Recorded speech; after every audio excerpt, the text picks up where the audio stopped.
Yuya is a depressed loser who gets bullied by everyone for looking like Shrek. However, everything changes when he unlocks a cheat system that turns him into an overpowered gigachad who cracks his bullies by day and baddies by night. It all started when Yuya moved in with his grandpa after his parents kicked him out for being fat and uglier than his siblings. Even at school, his classmates constantly treated him worse than an animal for being shaped like a Minecraft block. Only his grandpa showed him love, but even that got ripped away when the old senile man suddenly kicked the bucket, leaving him all alone. Fortunately, his old gramps left him his crib as an inheritance, and Yuya started living alone while working part-time jobs to keep his tummy full. Late one night, while heading home from his shift, he stumbles upon some low-life thugs bullying an innocent girl. Trying to play the hero, Yuya approaches the crackheads and politely asks them to let the girl go. But the goons, seeing that he looks like Panda, think he knows kung fu, so they punch him in the face and then run off when the popo shows up. When the girl he rescued tries to help him, Yuya refuses to accept help from a girl and walks away with what little pride he has left. However, when he gets home that night, he stares at himself in the mirror and bursts into tears for looking like a fat, ugly Barbie. Angrily, he smashes the mirror with his fist so he doesn't get to see his punchable face anymore, but this causes a secret door to suddenly open, and he stumbles inside. Looking around the dimly lit room, he notices a door that can only be found in horror movies, and decides to check it out. The instant he pushes the door wide open, a window box pops up like a YouTube ad, loading him up with every skill imaginable. The worthless Fatso wonders what the heck is going on, but as he checks around the room, various window boxes pop up informing him that he just stepped into another world. A stats window box also appears, showing that he is a level 1 rookie, and Yuya is disappointed that even in this new world, he is still getting roasted by the universe. While poking around the room, he finds a rack of weapons, so he picks a sword and decides to cosplay as a samurai. As he steps outside into the new world, he charges with the sword like he sees in movies, but he trips and nearly isekai himself. However, just because he swung the sword, the system blesses him with a level 1 swordsmanship. Hyped up by this, Yuya starts flexing the rest of the weapons, but while he is at it, a raging ogre suddenly shows up and charges straight at the house. Luckily, the house is protected by an invisible force field, so the ogre struggles to break through. Frustrated, the ogre easily yanks a massive tree out the ground and Yuya panics, thinking he is about to die, but when the beast launches it at him, the barrier slices it in half. The ogre continues smashing into the barrier, trying to get through, but at that moment, Yuya decides it's time to be the protagonist of this anime. So he hurls the spear in his hand with all his might at the monster. By some divine luck, the spear tears through the monster's guts and drops it dead, leaving Yuya staring at his hand in disbelief. The instant the ogre vanishes, the system rockets his miserable level 1 to 100, and on top of that, rewards him with a fat stack of cash as a bonus. After this, he decides to call it a day and returns to his world, but while he sleeps, his body undergoes a painful transformation, and when he wakes the next day, he's packing more abs than Ashton Hall. Also, his baggy pants no longer fit, which leaves him confused, but since he smashed his mirror last night, he has no way of knowing how much he's changed. After throwing on any clothes that fit, he heads back to explore the other world and discovers it's a paradise for herbal plants that boost male stamina. He also runs into a bunch of monsters, which he handles this time without breaking a sweat, since his new jacked body comes with insane athleticism. After spending several weeks in this odd world, Yuya decides to head back to the real world for his first day of a new academic session. However, once he arrives at school, all the girls start dripping wet, seeing his gigachad body, while the guys get jealous. A few minutes later, Yuya gets to his new class and tries to settle in, but the same dudes who bullied him his whole life approach, trying to find out who the heck he is. Yuya gets nervous and tells them he's the same fat loser they've always known, but everyone is shocked because the Yuya they knew was shaped like a mini fridge. Confused by everyone's reaction, Yuya immediately rushes to the restroom, and he is blown away, seeing he now looks like the hot guy in every girl's wallpaper. Once school is over, Yuya's siblings, Yuta and Sora, confront him, wondering how their worthless pig of a brother became so tall and skinny. But just then, the chick Yuya saved that night from the thugs suddenly pulls up to his school in a black limo looking for him. The instant she clocks Yuya, she immediately recognizes him, even with his lean physique, but Yuya has no idea who the heck she is. After she refreshes his memory, she thanks him for saving her and then invites him to her school, Usei Academy. Everyone is shocked because Usei Academy is the school where only Nepo babies attend, but Kaori's butler butts in to explain that Kaori's dad is the academy's board chairman. She also explains that when Kaori's dad learned what Yuya pulled off to protect his daughter, he personally requested that Yuya be enrolled at the prestigious academy. Being the self-doubting loser that he is, Yuya gets nervous and says he is too brain-dead to join such an elite academy. However, before he can finish talking, Yuta and Sora quickly jump in, saying they are very much ready to take Yuya's spot at the academy since they are better than him. But Kaori tells them to zip their bloated mouths, explaining that the slot is for Yuya alone, and that's because she is deeply indebted to him. She also reveals that she hired a private investigator who investigated them and uncovered all the evil they did to Yuya when he was still as fat as Charlie Clips. Kaori then tries to sweet-talk Yuya into joining her academy, but her butler suggests they show Yuya how lit the academy is rather than yapping like scammers. Before Yuya can agree to go with them, Kaori grabs his hand and drags him into her limo, leaving Yuya's ugly siblings seething with jealous anger. When they arrive at the prestigious academy, Yuya is taken aback by how dope the place is, which makes him feel like he can never fit in. He is then escorted to the chairman's office, where he meets Kaori's rich pops, Hojo, who greets him warmly and expresses his gratitude for what Yuya did for his daughter.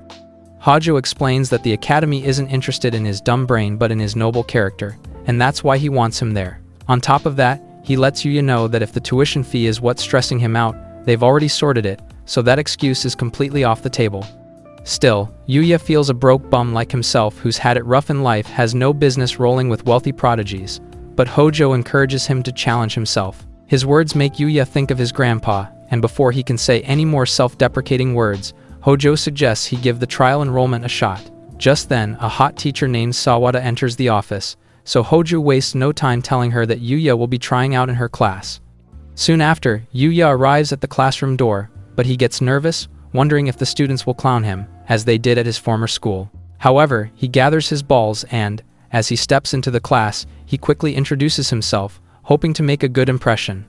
But he gets nervous when everyone starts staring at him like he stained his pants, not knowing that his hot face has got all the girls on choke mode. After class that day, all the students crowd Yuya, asking if he is a pop idol, but Yuya gets overwhelmed by the questions. Luckily, a dude named Ryu suddenly shows up to save him from getting his brain fried by all the questions and then invites him to lunch. When they get to the cafeteria, Yuya is blown away, realizing that all the meals are made by world-class chefs for free, so being a former fatty, he sees this as paradise. After taking their orders, they are called over by one of Ryu's nerdy buddies named Shingo, who wouldn't stop yapping about anime and the latest GTA 6. Shortly after lunch, Yuya meets up with Hojo, who is eager to know what he thinks of the academy. Yuya tells him the place has good vibes, but what's really got him hooked is how everyone treated him like he actually belonged, which was something his old school lacked. When Hojo asks if his mind is now made up to attend the academy, Yuya hesitates a bit, unsure if he deserves such an amazing reality. But after making up his mind, he accepts the offer to join and then thanks Hojo for the opportunity. After the meeting wraps, Yuya steps out of the office and bumps into Kaori, who gets excited when she learns about his decision to join the academy. She then invites him to go out with her and takes him to the local market near the school, where they eat ice cream. But Yuya goes easy on the ice cream, so he doesn't consume too many calories and returns to looking like a surf ball. He then asks Kaori how she managed to recognize him despite his transformed physique, and she tells him she can never forget his kind eyes. She suggests they ditch the formalities and get on a first-name basis, so Yuya calls her by her first name, and this makes her blush like a girl in love. Later that evening, Yuya returns home and gears up to enter the other world. The instant he steps inside, he is attacked by a dark slime, which he effortlessly defeats, but he realizes that it didn't increase his level. So for the first time, he decides to venture outside the fence of the house in search of tougher monsters that will level him up faster. The second he steps outside the fence, he hears a deafening scream that catches his attention, so he quickly rushes to check it out. When he gets there, he finds bodies upon bodies scattered across the ground, and an ugly goblin general flexing on them. He also notices a scared fine girl in the background, so he quickly charges at the goblin general to save her. But the goblin general proves to be a tougher ops, so Yuya gets slammed into a tree and almost loses his life. Refusing to stay down, he digs up every last drop of strength he has left and throws everything in his arsenal at the monster until he finally defeats him. After the monster vanishes, Yuya rushes to check on the girl, but she blacks out cold before he can even touch her cheeks. The following day, while ironing his shirt, Yuya wonders if the girl he saved last night is alright. But he recalls that before he left the scene the night before, some bunch of dudes who looked like knights had shown up to attend to her, which makes him believe she must be fine. He then realizes he's been wearing the same Peter Griffin shirt for days, and since he is now loaded with all the drops, he figures it's finally time to upgrade his wardrobe. When he arrives at the mall, Yuya notices every girl is eyeing his candy bar, which makes him uncomfortable, so he rushes to the clothing section to buy what he came for and get out. Meanwhile, in another section of the mall, a photoshoot manager is pissed because the male model he hired is running late. Having had enough of waiting, he decides to replace the idiot with any hot boy he can find at the mall. At the same time, Yuya is confused about which trendy drip to get, since all his life he's been wearing his old papa's outfit. While he is busy brainstorming, two hot babes approach and ask if he can knock them out at the same time. Confused, Yuya asks what the heck they are talking about, so they beg him to write on their faces with the ink coming out of his pen.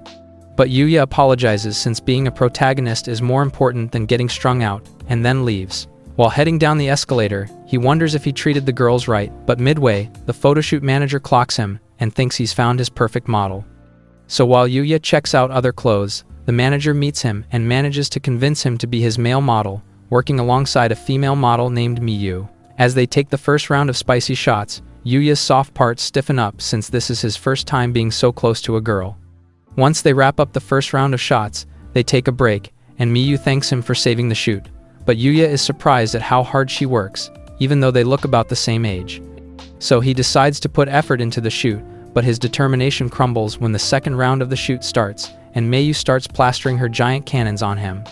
Meanwhile, in the other world, the girl Yuya rescued, who also happens to be Princess Lexia, remembers what happened that night and wonders who the man who saved her is. Determined to find out, she rushes out of the castle, heading back into the forest, ignoring her knight's warnings about the dangers lurking in the woods. Back at the mall, everyone watches as Yuya and Miyu wrap up the photo shoot. While chilling, Yuya compliments Miyu on how good a model she is, unlike him, who has never worn designer clothes in his entire life. He curiously asks why she started modeling in the first place, and Miyu opens up that she did so because she needed public validation after her parents snubbed her like a YouTube ad. She admits she loves seeing herself in magazines and on screens, and then advises Yuya to try enjoying life to the fullest. However, while they are busy bonding and enjoying each other's company, Sho, the pretty boy model, rolls into the mall, and every girl starts losing their minds. The arrogant fishhead meets Miyu and demands they wrap up the silly photoshoot already, but Miyu is disgusted by his arrogance and stands to leave. But Sho bangs against the wall and demands to know why she ignored him in public the other day. When Yuya tells the proud fool to back off Miyu, Sho gets pissed and tries to flex his weak punch. But Yuya instinctively grabs his hand and one hand suplexes him to the ground, leaving everyone impressed by his agility. He panics, thinking everyone will yell at him for beating up the hottest guy in town, but to his surprise, all the chicks in the mall start screaming that they want to have his baby. After Sho runs off in shame, Miyu thanks Yuya for being her knight in shining armor, while the manager gifts him Gucci clothes as a thank you for being his model for the day. Later that evening, Miyu stares at all the pictures she took with Yuya and starts reminiscing about the moment. When the manager notices this, he teases her for having a crush on Yuya, but Miyu gets embarrassed and tries to deny it. Meanwhile, back at the house, Yuya is glad to have all the clothes he needs to start dressing like Pharrell Williams, but he decides it's time to train once more.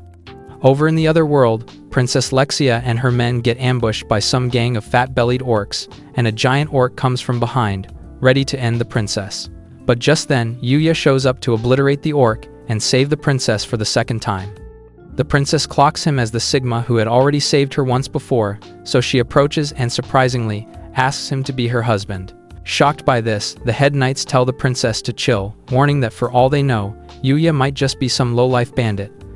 But Princess Lexia angrily tells him to shut his irrelevant mouth, explaining that it's love at first sight. Yuya, on the other hand, wonders what kind of drugs these two are on, so he asks everyone to calm down, and then invites them to his crib so they can talk.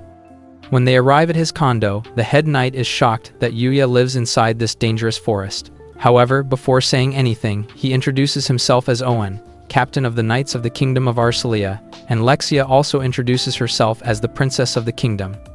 Yuya is stunned to learn that she is a princess, and immediately apologizes for acting too casually toward her. But Owen tells him to chill, revealing that they actually came for an official visit just to thank him for saving the princess's life. After Yuya also introduces himself, Princess Lexia once again thanks him for saving her life, and then reveals that, Since the day he saved her, she hasn't been able to get him out of her mind. Once again, she begs him to marry her, but Yuya apologizes, saying it's too sudden. Heartbroken, Lexia says she always knew love isn't simple, and just like the romance novel she read, there will always be obstacles. She refuses to give up on love, but decides to lower her thirstiness and suggests that they start off as friends instead. The mention of the word friend reminds Yuya of how no one wanted to be his friend when he was a piggy bank. However, when he stares into Lexia's gorgeous eyes, he gets caught up in her beauty and agrees to be her friend. Before they leave, Owen informs Yuya that His Majesty himself would like to express his gratitude for saving his daughter and invites him to the palace. However, when he reveals that the journey to the palace will take 5 days, Yuya postpones it, considering how sudden it is, and Owen understands the situation. He agrees they will wait until Yuya is ready, and then they leave. Meanwhile, somewhere inside the kingdom, a masked villain is pissed that his plan to assassinate the princess failed, but the assassin he sent begs for a second chance, vowing not to fumble this time. After the assassin leaves, the masked villain takes off the hideous mask from his face and vows with everything in him to put Lexia in the ground as revenge for what she cost him. The following morning, Yuya prepares for his first day at the academy, and the second he hits the school grounds, everyone can't take their thirsty eyes off his handsome face. When he gets to class, Sawada officially introduces him as a new student this time, while Ryu and Shingo are excited that Yuya is now one of them. During soccer practice, Ryu unlocks his hidden messy skills, and everyone is amazed at how good he is, including Yuya, who is sitting by the sidelines. While Yuya is enjoying the game, some chick suddenly shows up behind him and asks why he isn't playing soccer like the other boys. Yuya tells her it's because his gym wear hasn't arrived yet, so the girl excitedly sits with him and introduces herself as Kaide. While she is trying to flirt with him, some yellow-haired punk named Akira from Ryu's team tries to score a goal, but his 2 left legs cause him to end up shooting the ball toward Kaide's face. Acting on instinct, Yuya's blue lock skills kick in, and he boots the ball into the net to save Kaide's face from getting smashed in. Everybody is shocked by his incredible skills, but Yuya just approaches Kaide to check if she is fine, and she instantly gets rizzed up. Later, inside the plot armory, all the girls are geeking out over how Yuya had saved Kaide like a superhuman. When Kaori shows up to ask why they are all acting like starstruck simps, Kaide herself explains that Yuya saved her, and this low-key makes Kaori jealous. Later in class, Yuya glances out the window and catches Kaori waving up at him from below, so he waves back. But out of nowhere, a pack of bikers known as the Red Ogres comes tearing through the school gate and starts terrorizing every girl out on the field. The Red Ogres are the most dangerous thugs in the area, and they've been hired by Yuya's wicked siblings to mess Kaori up for looking down on them. Kaori tries asking them to leave, but the head of the gang, a Johnny Bravo wannabe known as Araki, immediately orders his goons to kidnap her. As they close in on Kaori, Yuya realizes how bad the situation is and tries to help, but he suddenly notices his leg trembling with fear, like a faulty blender. He wonders why he is so scared like a pissy pants, even though he used to body more dangerous ops in the other world than this Red Ogre gang. But then he realizes it's not the gang he's scared of, it's the thought of squaring up with his own siblings that's wrecking him. The fear causes the class to twirl in his eyes, but instead of chickening out, Yuya slaps his face to regain his cool. He announces he is going to save the girls, then jumps out the 4th floor window, leaving everyone's jaws on the floor. Once Yuya lands like a machine, he rushes past the goons with unbelievable speed to save Kaori before she is taken away. However, before he can reach her, a sumo wrestler who looks like he ate your girlfriend for breakfast plants himself in the way to cut him off. The 1,000 pounds of pure fat launches at Yuya to end this fast, but Yuya stops the silverback gorilla with just one hand and then tosses him away like a toy. As Yuya closes the gap on Kaori, the rest of the delinquents give way in fear, but the leader of the gang revs up his bike and tries to run him over. But Yuya sidesteps the clown and leaps 30 feet into the air to evade his attack, causing the foolish biker to crash his bike into the building. A few minutes later, the cops finally show up to arrest all the delinquents, and Kaori thanks Yuya for saving her, but she almost passes out from exhaustion, so he catches her before she falls. Meanwhile, Yuya's brother is fuming that the useless Red Ogres couldn't even do the job they were hired to do. But while he spirals, Araki grabs him by the neck like a chicken and starts choking the life out of him for being the reason the whole gang is getting walked out in cuffs. Yuya's sister begs and tries to stop Araki, but he kicks her off, and just when it seems like Yuta is about to meet his maker, Yuya intervenes to yeet Araki away. Pissed off by his interference, Araki charges to attack Yuya, But one dead-eyed stare from Yuya is all it takes to stop the coward cold and have him leaking from both legs. While the delinquents are getting rounded up, Yuta wonders why Yuya saved him after all the evil they did to him. Yuya tells him that even though he hasn't forgotten how they tormented him, he just couldn't abandon his family. These words hit them deep, making Yuta and Sora burst into tears, and they apologize for all they did to him while Kaori watches in surprise. A few days later, Yuya decides to explore more of this world, which is still unknown to him. But as he opens the door, he recalls that the other day Owen had warned him how dangerous the forest can be. The forest is known as the darkest region, and the monsters there are so dangerous that they can level an entire city. Even so, Yuya ventures deep into the forest to hunt the monsters, knowing this is the only way he can level up his abilities. But just as he is about to call it a day, the shriek of an animal stops him dead in his tracks. Very close to where he is, a massive orc is giving a little creature the 90s housewife treatment, but the little guy refuses to be put down. While hiding behind a tree, Yuya discovers that the monster is a level 600 king orc with an insane attack ability. He thinks there's no way he can put down such a beast to save the little guy, so he decides to mind the business that pays him. However, as the massive beast continues to stomp on the little guy, Yuya realizes that his grandpa would never have left him in this situation. So he pulls out his spear, and even though deep down he is filled with fear, he charges at the king orc. With just a single swing of his weapon, he defeats the monster, and as it vanishes, Yuya is floored that all he needed was just a little motivation to defeat the bloody orc.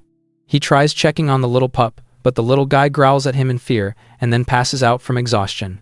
However, after Yuya hurriedly feeds it a green healing potion, it recovers and starts licking his hand as a way of showing gratitude. Not wanting to leave the little pup alone in the wild, Yuya decides to take it home, but when he checks its stats, he is stunned to realize that it's a super strong pup with a level of 500. This convinces Yuya even more to make it his pet, so he names it Knight because of its jet black fur, and the pup jumps at him, excited to have an owner. After gathering the loot left behind by the king orc, Yuya returns home with Knight, but while grooming its fur, he pulls up his own stats and finds out he didn't gain a single level from the whole ordeal. The next morning, Yuya leaves Knight at home and heads to school. When he arrives, he tells his friends about his new puppy and mentions he needs to make a run to a pet shop. Kaide gets super excited to hear about the pup and unknowingly gets too close to Yuya, but Yuya bricks up and tells her to back off before he explodes one on her face. Since Yuya has no idea where the pet shop is, he asks his buddies to take him there, but they all refuse, saying they need to goon that day. Kaide then volunteers to go with him, and Yuya politely thanks her, but the Delulu girl starts fooling herself into thinking it's a date. So after school that day, Yuya and Kaide spends all afternoon shopping for dog stuff at the pet store. When Yuya gets back home, he clips the new collar he bought around Knight's neck and asks if it feels alright, and Knight gives a firm nod to let him know he's good. That evening, Yuya and Knight go for a stroll at the park, and all the babes are still getting rizzed up by Yuya's hot charm. Suddenly, Yuya bumps into Kaori, who is surprised that he now has a puppy and instantly falls in love with Knight. While she is stroking his fur, Miyu also suddenly shows up, and the situation gets awkward. Yuya stumbles over his words asking what she's doing there, and Miyu explains she lives nearby and was just out getting some air. After Yuya introduces both girls to each other, Miyu reads the room and notices the tension in the air, so she tells him she'll look forward to seeing him again and then leaves. Kaori gets jealous and asks if he and Miyu are dating, and Yuya quickly denies it, but she yells that she doesn't believe him. She immediately realizes she is letting her emotions get the best of her, but as she tries to apologize, someone in the park screams that a thief just snatched a woman's purse. Yuya immediately asks Knight to chase down the thief while he grabs Kaori by the hand to check on the old granny whose purse was stolen. A few minutes in, Knight drags the useless thief back with the purse still intact, so Yuya asked Kaori to call 911. But before she can dial, the bandit manages to get away from Knight's grip and rushes to stab Kaori to stop her. But Yuya stops him before he can, and after neutralizing his weapon, he easily tackles him to the ground to put an end to the threat, and everyone at the park cheers for him. Kaori then thanks him for saving her life yet again while the cops arrive to take the criminal away. Later that night, Yuya enters the other world with Knight to face stronger monsters and level up. Working as a duo, they take down an orc, a ravenous bear, and even a monstrous-looking ogre with less effort. However, when they head deeper inside the forest, they stumble upon a dangerous kind of monster Yuya has never seen before. It's a level 630 crystal deer with 2 massive horns that is capable of unleashing magic. Yuya immediately activates his invisibility before the deer clocks him, but he's already too late, because the deer has locked his position and is already closing the gap. Left with no choice, Yuya goes on the offensive, but the monster counters by blasting him with massive fire and then follows it up with a massive ice wave. Luckily, Yuya manages to narrowly evade the beast's attack, so he tells Knight to create an opening, knowing the monster can attack with 2 types of magic. In a flurry of speed, Knight explodes into motion, bouncing tree to tree to distract it, which forces the monster to unleash all its ice and fire magic on the entire forest. While it cools down, Yuya takes advantage of the chance to stab its neck and obliterates it in an instant. Among the loot left behind by the crystal deer, Yuya finds a strange box, and as he activates it, it transforms into a fully functional portable hot spring. He gets excited because this is the kind of bath he's been dying for, so he takes it home for both him and Knight to enjoy all night. The following night, they're back out hunting, and after putting down a sonic hedgehog, Yuya checks his stats and finally sees that he leveled up a few points. He also checks Knight's stats and realizes that the pup leveled up too, so they ride the momentum and continue deeper inside the forest. They soon stumble upon a cave, and Yuya decides to check it, but when he scans the area, he realizes that there isn't any monster inside. Suddenly, the cave lights up in flames, and Yuya notices a corpse lying next to a book titled The Book of the Sage. Picking up the book, Yuya wonders if it belongs to the person who probably built his grandpa's magical house, so he decides to read it. Flipping through it page by page, he learns that the book belongs to a powerful sage who had mastered every branch of magic and ascended to god status. However, because he was overpowered, everyone was scared of him, and he lived as a loner without any family or friends. The sage left a message for whoever found the book, telling them not to walk the same isolated road he did and to invest in relationships they can trust. Suddenly, the mysterious book begins to radiate light, and Yuya hears the sage's voice in his head, telling him that he poured every last one of his magical theories into those pages. On top of that, as a bonus for tracking the book down, the sage decides to bless Yuya with his magical pathways as a gift, which will enable him to become a magic user. Suddenly, all the characters in the book magically escape and hit Yuya like a truck, marking the moment the sage's power fully merges with him.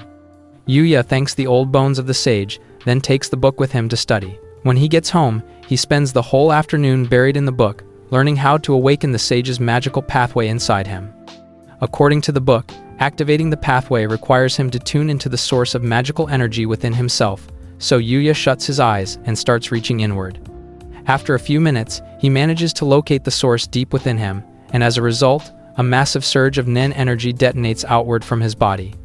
With the sage's magical pathway now unlocked, Yuya steps outside to run a test, pictures a ball of water in his mind, and an enormous sphere of water materializes out of thin air. He also notices that Knight has picked up magical ability through the bond they share, so together they aim the water sphere at a nearby tree and blast a clean hole straight through it. Meanwhile, inside the king's castle, Owen fills the king in on everything that happened when they finally track down the man who had rescued Princess Lexia.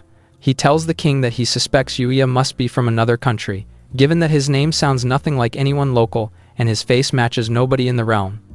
After giving his report, Owen begs the king to have a serious word with his daughter, who went and proposed to a complete stranger like a magnum-deprived simp. The second the words leave his mouth, Owen realizes he just messed up and quickly tries to take his words back. But the king has already ignited and blows a chunk of the throne room apart, convinced some shady outsider is scheming to tempt his daughter. The next day in class, Yuya continues to think about the sage's magic book that he found. However, while he is lost in thought, the teacher informs the entire class that they will be studying off-campus next week, and then instructs them to form a team of 4. After class wraps up, Yuya gets teamed up with Kaide, the yellow-haired twink Erika, and a new potential harem number 4, a girl named Rin. After Yuya nervously introduces himself, Rin locks eyes with him and immediately gets why every single girl in school wants a taste of his creamy hot dog. Since the off-campus study involves camping in the wild, Yuya points out he doesn't have a rucksack, so Kaide suggests they go shopping for one. They all link up at the mall later, and Kaori thanks everyone for inviting her. But Ryu is shocked at how Yuya manages to get all the school beauties into their gang. As they get inside the mall, Kaori spots a backpack and suggests they all buy it, but Ryu and Shingo wish they were those backpacks because no girl ever picked them. After shopping, they visit the arcade section of the mall, and Shingo gets super excited since he is a nerd who fantasizes about pixelated game girls. Yuya has never set foot in an arcade before, but his detect weakness ability from all those training sessions kicks in and lets him immediately spot the exact angle he needs. On his very first attempt, he is able to win the game reward for Shingo, and the gang is surprised at how good he is at the game. Seeing how good his fingers are, Kaede grabs him and asks him to help her win a teddy bear, so Yuya spends hours winning gifts for all of his friends. Hours later, the girls all agree to head to the 13th floor to shop for some girly things, while the boys head down to the cafe. While everyone is spread across the mall having a good time, a frayed wire buried in the building's electrical system starts sparking. This leads to a fire outbreak on the 10th floor, and everyone is instructed to evacuate the mall immediately. Panicking, Yuya quickly rushes to the top floor to get the girls, but the mall staff insists that he evacuate the mall immediately, like everyone else. Ryu gets a call from Kaede, who informs him that they are stuck and didn't get out in time. He can hear her struggling to breathe, just trying to talk, and when he tells Yuya, Yuya speeds past the mall staff and heads to the 13th floor to rescue the girls. When he gets there, he sees that the whole place has been swallowed by flames, and the sprinklers have no chance of keeping up with it. He figures there's no better time to use his magic than now, so he activates it and envelops his entire body with water.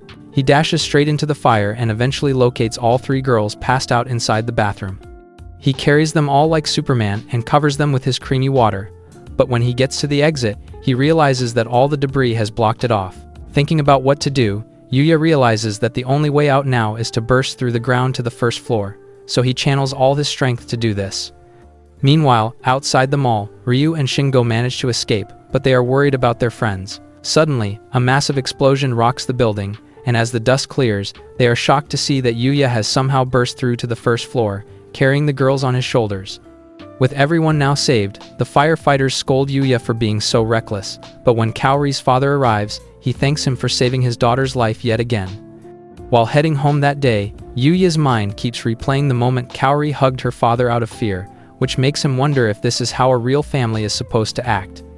This makes him sad because he has never experienced such family love before, but as he enters the house, Knight runs to hug him, making the loneliness fade away. Later that night, Yuya learns from the sage's magic book how he can practice any kind of magic he wants just by imagining it.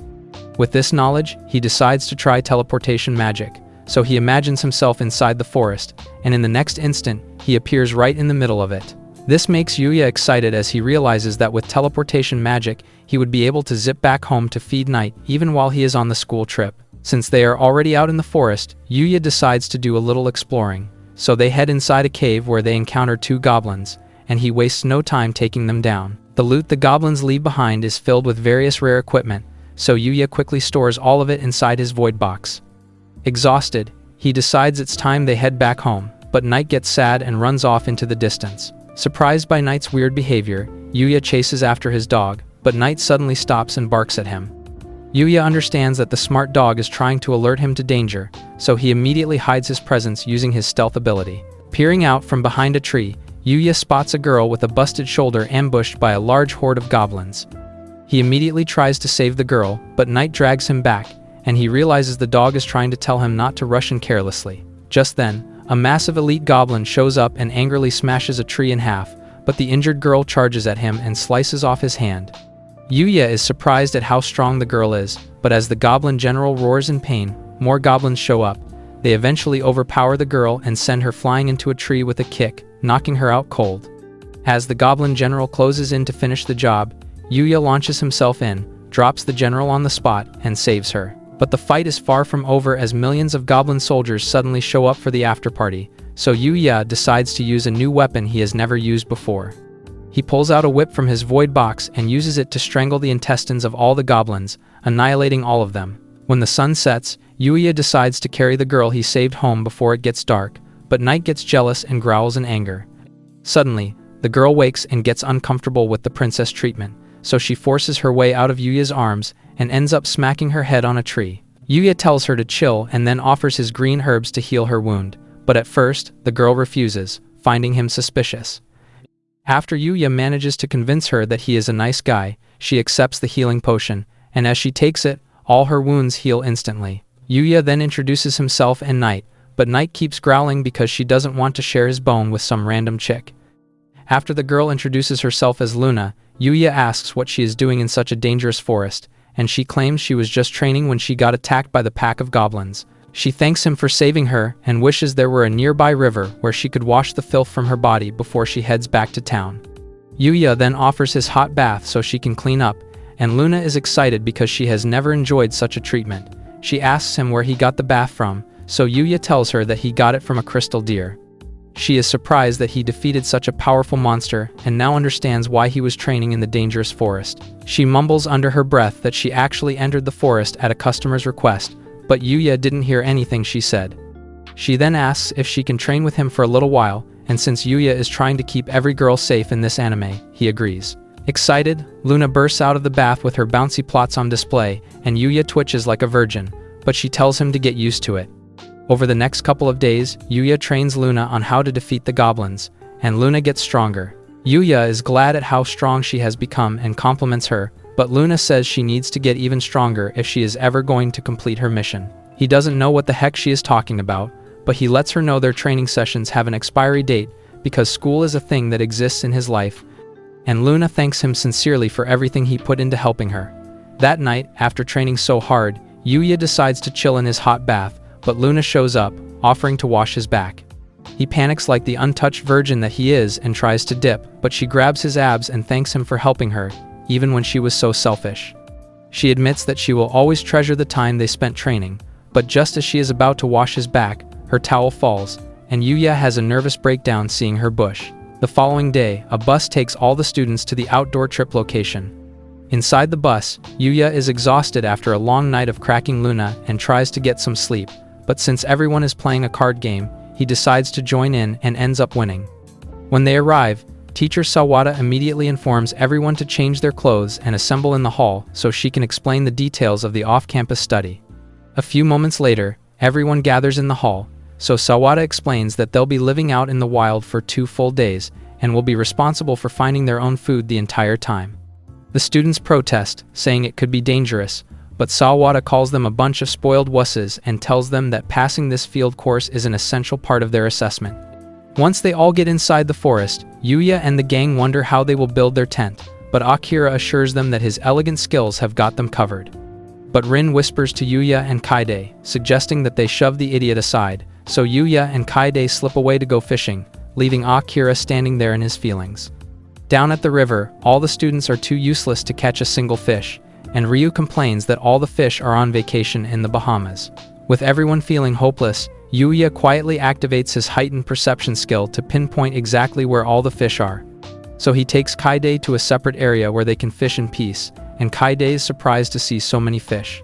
But she wonders how they can catch the fish, since the water is very shallow, so Yuya enters the river, and using his strong hands, starts snatching fish out of the river with his bare hands one by one.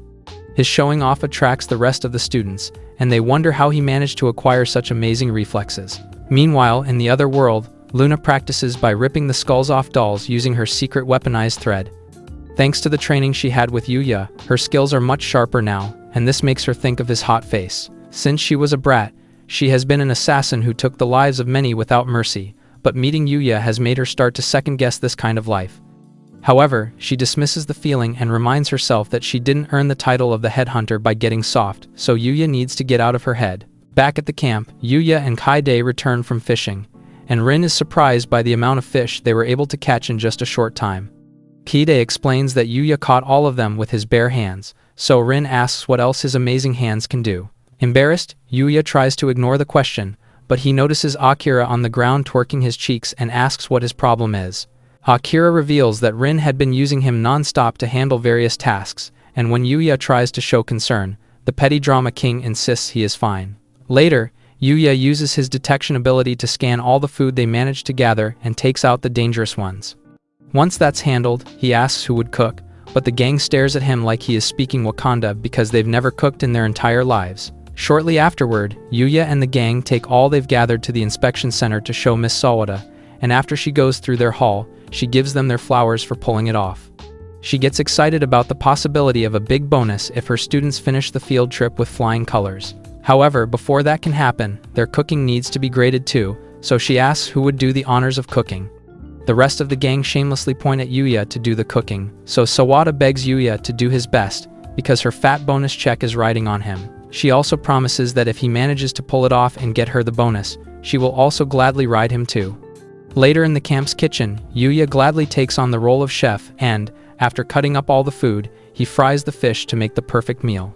Everyone is stunned by how nice the food looks, so they immediately dig in, but the delicious taste silences them all. When Sawada shows up to grade his cooking, Yuya gives her his long fish, but after she takes a bite, she freezes in time. Surprised by all their reactions, Yuya asks what they think of his cooking, and they all scream that his food is the best they've ever had. Sawada is surprised by how Yuya manages to cook better than the 5-star chef at their school, and Yuya, embarrassed, thanks them for the compliments. For years, he had been the only one cooking and tasting his food, and he never really knew how it tasted, but hearing these kind compliments fills him with joy. After they are done eating all the food, Sawada asks Yuya if he would like to marry her. Everyone wonders if their teacher is on crack or something, but Sawada explains that all her life she has been searching for a man who can cook her in bed and also cook nice food for her. She says she has found that perfect man in Yuya and stuffs his face into her massive dumplings. Everyone tries to tell her to have some self-respect as a teacher, but she tells them to stuff that respect up their beeholes, as she is ready to do whatever it takes to have Yuya all to herself. Later that night, Yuya teleports back home to feed Night, and the excited puppy jumps on him, happy to be reunited again. After feeding Night, Yuya returns to the camp for their late-night bath time, but in the boys' bathroom, every guy stares at how hot Yuya's body is. This makes him uncomfortable, and he wonders why they are all gawking at him, so Akira explains that it's because he has a hot face and more abs than Goku. Akira angrily complains that no normal guy stands a single chance next to a physique that absurd, and that is exactly why every dude is seething with jealousy. The next morning, the gang realizes that their tent has been destroyed and their food devoured.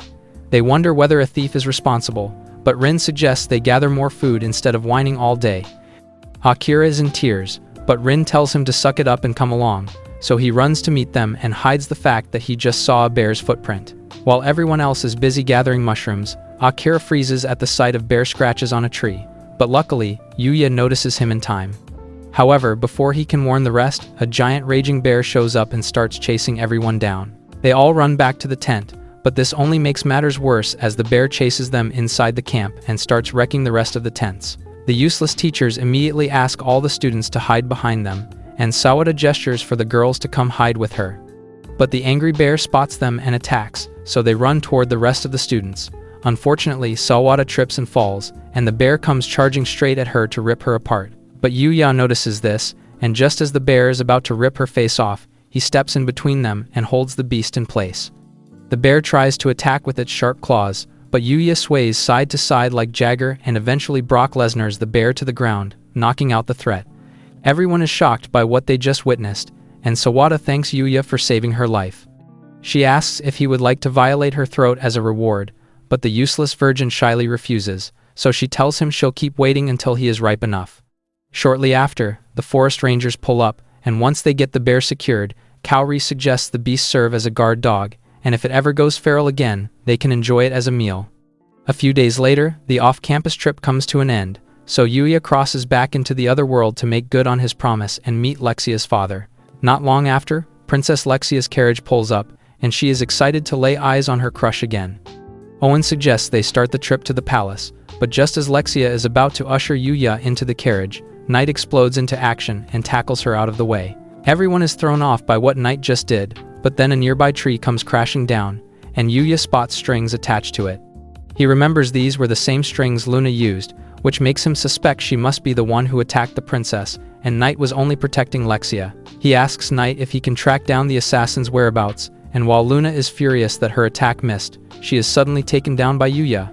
This sudden attack knocks her out cold, and her face mask falls off, and Yuya realizes that his suspicions were indeed right. Just then, Lexia comes through the trees looking for him, and when she clocks Luna on the ground, she asks if Luna is the one who came after her. Yuya confirms it, but tells her that he knows Luna personally, and refuses to believe she's a bad person, so he needs to take her to his crib and get some answers. Lexia volunteers to go with him, so when her knights show up, she tells them not to bother checking up on her, and then leaves the forest with Yuya. When they teleport to Yuya's crib, Yuya explains the relationship he has with Luna to Lexia, but Lexia is interested to know what magic he used to move them from deep in the forest to his home in an instant. Yuya explains that he used a teleportation spell, which makes Lexia angry, since teleportation magic is a forbidden art that can lead to war. To avoid that, she tells him to swear not to use it in front of people, and Yuya hesitantly agrees. When Luna finally wakes from slumberland, Lexia demands that she tell them all about herself. But Luna refuses, saying it doesn't matter since she will be getting eliminated for her crime after all. Still, Yuya insists that he would also like to know about her, so Luna finally caves and tells them her life story. As a brat, she was a homeless orphan who scavenged through garbage and stole from others to survive. It was all she could do to keep living. But one day a mysterious man approached her and decided to take her in. Not only did he teach her how to read, but he also taught her the means of survival. But most of those techniques were meant to train her to become an assassin like him. Lexia wonders if the said man is a member of the Dark Guild, the infamous guild that specializes in illegal dealings, and Luna confirms it. She explains that after completing her training, she became a full member of the guild and carried out countless assassinations until she became the Headless Hunter. She reveals that she recently received a mission to eliminate Princess Lexia, but since she had failed, the guild will surely dispatch an assassin to end her. She believes she is destined to die, but Yuya angrily yells at her to stop making such sad comments. Still, Luna thinks it's too late and nothing can be done to change her fate, but Princess Lexia feels pity for her and asks her to become her personal guard. As the princess's personal guard, even the Dark Guild won't find it easy to get to her. At first, Luna doesn't feel worthy to serve the princess she just tried to assassinate, but after much insistence from Lexia, she finally agrees to serve her and then thanks her. Later, while the girls chill in Yuya's hot bath, Lexia asks Luna if she has feelings for Yuya. Luna freaks out and immediately denies it, but Lexia tells her to stop capping since the eyes never lie. Luna still insists Lexia is just imagining things, so to confirm that Luna really does like Yuya, Lexia tells her that she plans on making Yuya her baby daddy. Without thinking, Luna screams for her not to, which is all the confirmation Lexia needs. So she declares war against Luna in the fight for Yuya's heart, and Luna accepts the challenge. The next morning, Lexia, Luna, and Yuya link back up with Owen and his unit, but Lexia accidentally blurts out that Luna was the one behind the assassination attempt on her. Within seconds, Luna's got a circle of soldiers around her with blades already out. Lexia lets out an awkward laugh and admits she may have fumbled that one. To de-escalate things, Lexia orders Owen to back off and respect her call to bring Luna on as her personal bodyguard. Owen isn't thrilled about it, but he eventually falls in line, and the soldiers sheathe their weapons. Once the drama dies down, Yuya lets Owen know he won't be heading to the palace with them right now, but he locks in a future audience with the king. Just as Lexia and Luna are heading out, Luna plants a kiss on Yuya out of nowhere, which sends a wave of jealousy through Lexia. Later that day, Yuya and Knight stumble onto a little stream and take the chance to clean themselves off, but out of nowhere, Yuya spots a baby pig splashing around in the water nearby. Charmed by the tiny little thing, Yuya moves to tame it and dubs it Akatsuki. The next morning in class, Sawada informs the entire class of the upcoming football competition, and the students are split into teams.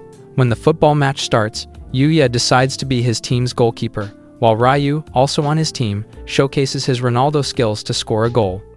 Rin and Kaide, who are also on Yuya's team, decide to distract the opponents, so Rin grabs Kaide's massive weapon of distraction and starts motorboating hard.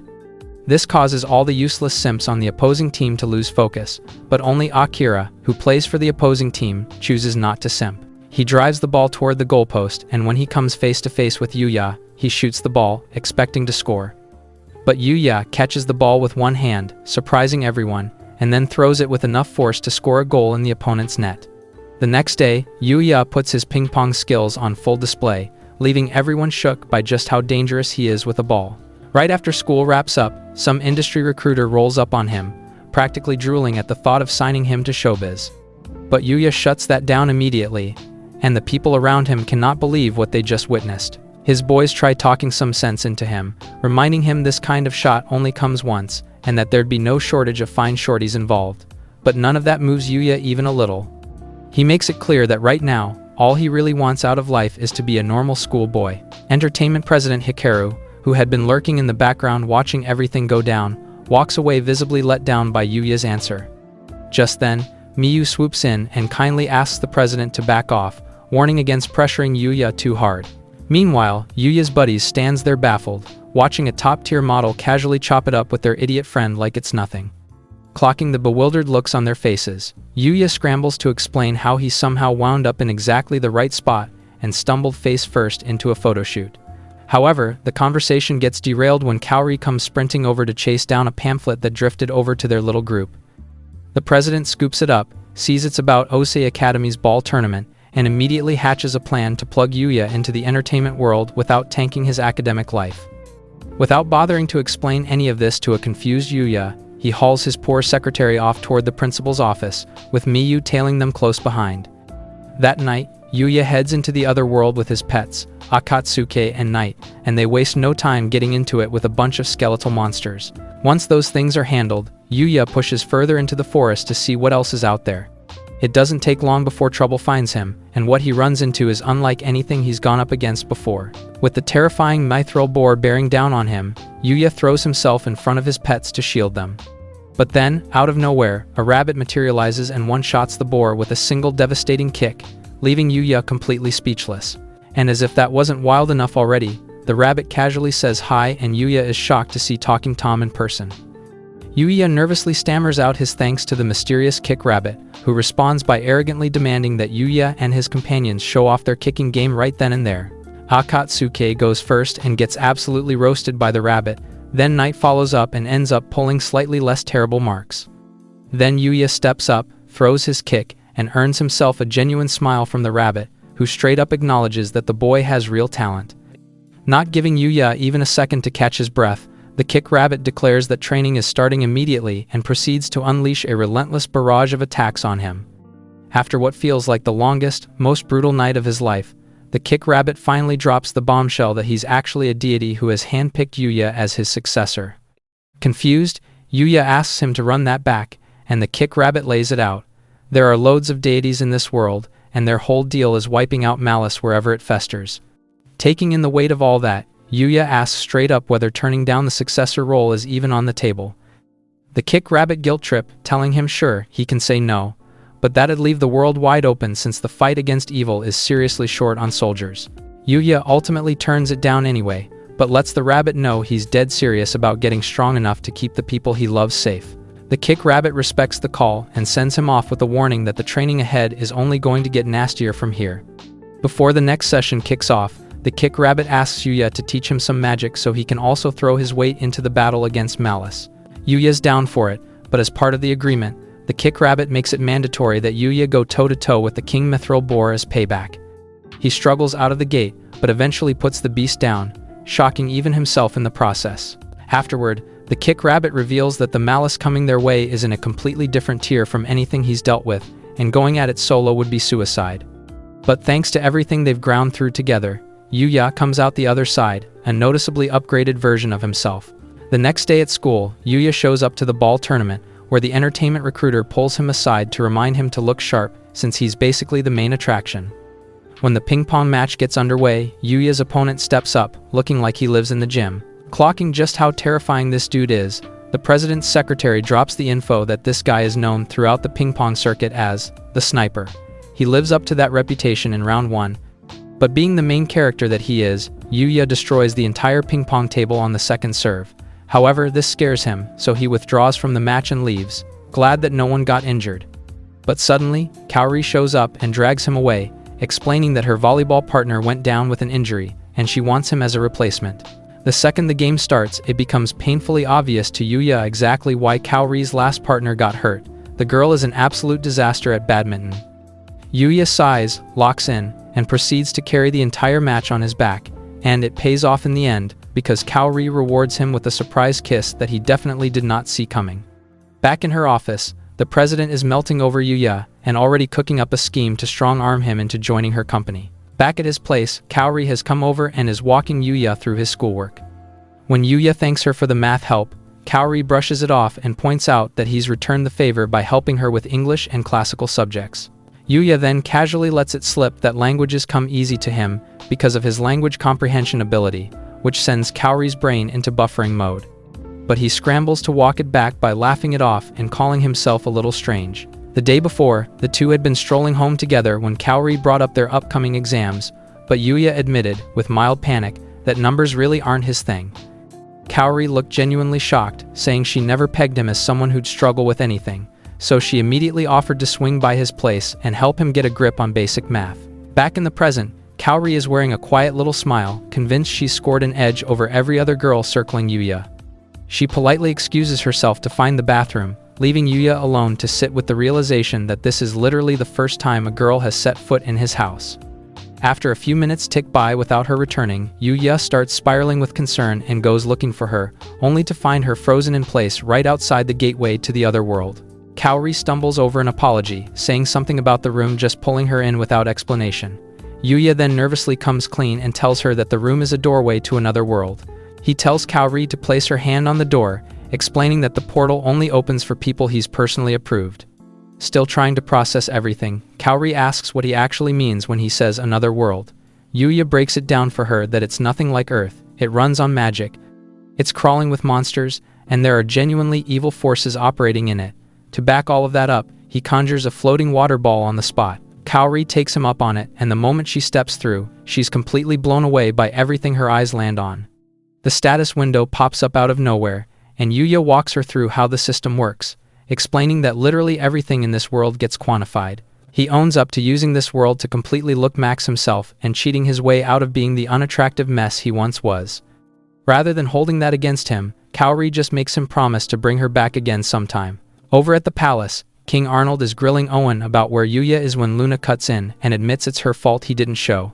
She explains about her assassination attempt on the princess, and the king calls for her immediate execution, but Luna pins him in place with her razor-sharp strings. Lexia jumps in and pleads with her father to trust her judgment on this, which ultimately leads King Arnold to officially recognize Luna as Lexia's new bodyguard. Somewhere in the capital, the masked villain gets word that the infamous headhunter has taken up the bodyguard post beside Lexia. After hearing about the king's intentions to extend an invitation to a noble from the Great Demon territory, he decides now is the moment to move against his own father. He orders his hooded subordinate to throw up a magic ceiling barrier that'll leave the king and everyone with him completely stripped of their defenses. When his assistant raises the question of what happens if things go sideways, the masked villain reveals he's already planned to pin everything on the noble from the dark regions. After catching a brief break from school, Yuya makes his way to the royal capital for his audience with the king. Along the route, he walks straight into a furry enthusiast paradise, with beast folk sporting ears and tails all around him. He then swings by a merchant's stall and hands over some Japanese spices, and the trader nearly loses his mind over them, immediately offering Yuya 100 gold coins on the spot. When he finally touches down at the royal capital, Owen greets him with open arms and then takes him to meet the king. When they get before the king, the mood sours, as King Arnold wastes no time accusing Yuya of trying to court his daughter Lexia. Things get even messier when Yuya pulls out the gift he brought for Lexia, a bed, sending the king into a full-blown rage. Owen pulls Yuya aside to quietly explain that where they're from, gifting someone a bed is basically a marriage proposal. Just as the whole situation is about to blow out of proportion, a squad of cloaked assassins bursts into the throne room, gunning for King Arnold and Lexia. But Yuya drops every single one of them like flies before they can even get started. With the palace under serious heat, Owen pulls Yuya aside and tasks him with keeping Princess Lexia out of harm's way. Yuya agrees, but when he goes to check on Lexia in her room, she shows up and cheerfully announces she's hitting the royal capital with him. Luna cuts in to remind Lexia that someone is actively trying to end her life, and a city tour is maybe not the play right now. But Lexia tells her to chill, revealing that they already know her brother's the one behind the attack, so she's basically untouchable. The moment Luna and Lexia start competing over Yuya, the whole vibe turns into a standoff, so Owen glides in to stop it from boiling over. He volunteers to personally walk Yuya through the city, which makes pissed Lexia off since that cuts into her Yuya time. Watching her spiral, Owen then backtracks and floats a different plan. He'll hang back at a distance and monitor the surrounding area for threats, while Luna sticks close to Lexia as her personal security detail. Naturally, Owen's new arrangement crashes almost immediately, because random people on the street start hyping Yuya up for rolling around with two gorgeous chicks attached to him. But Yuya takes control of the situation himself, locking in on keeping Lexia protected while shaking off all the unwanted noise. A bit further into the city, the trio stumbles across an adventurer's guild, and Yuya's eyes light up instantly.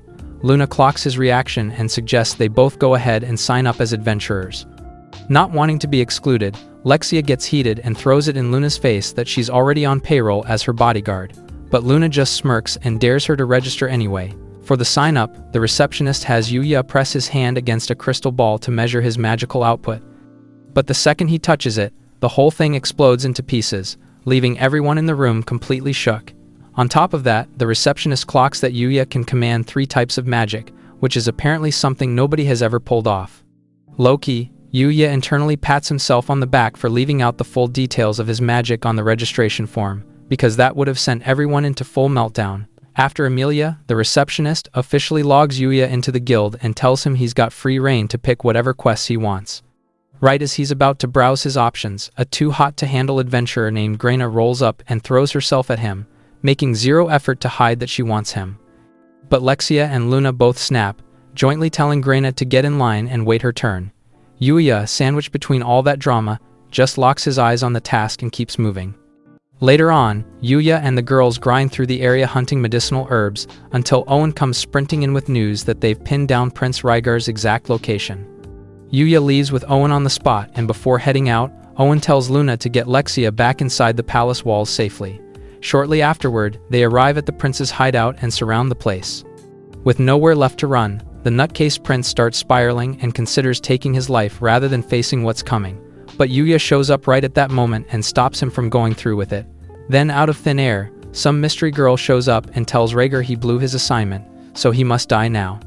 A confused Rhaegar tries to reason with her, pointing out that crowning him king was her idea from the jump. But she hits him with the cold truth, revealing they only wanted him on the throne as a setup to ignite a full-scale war and wipe out as much of humanity as possible. She also announces her plan to erase every human in the vicinity and immediately moves to take out everyone at the scene. But Yuya neutralizes her assault and forces her to pull back and disappear for now. Later at the castle, Yuya can't stop thinking about the mysterious girl, but Owen interrupts his thoughts by informing him that a tribunal has been called to decide Prince Rhaegar's future. Getting to the throne room, Prince Rhaegar goes nuts as the guards try to take off his mask. When they eventually do, everyone is shocked to see that he looks like a wild animal, and even the king cannot look at his own son. This makes Rhaegar lose it, and he explains that they are the reason he looks that way.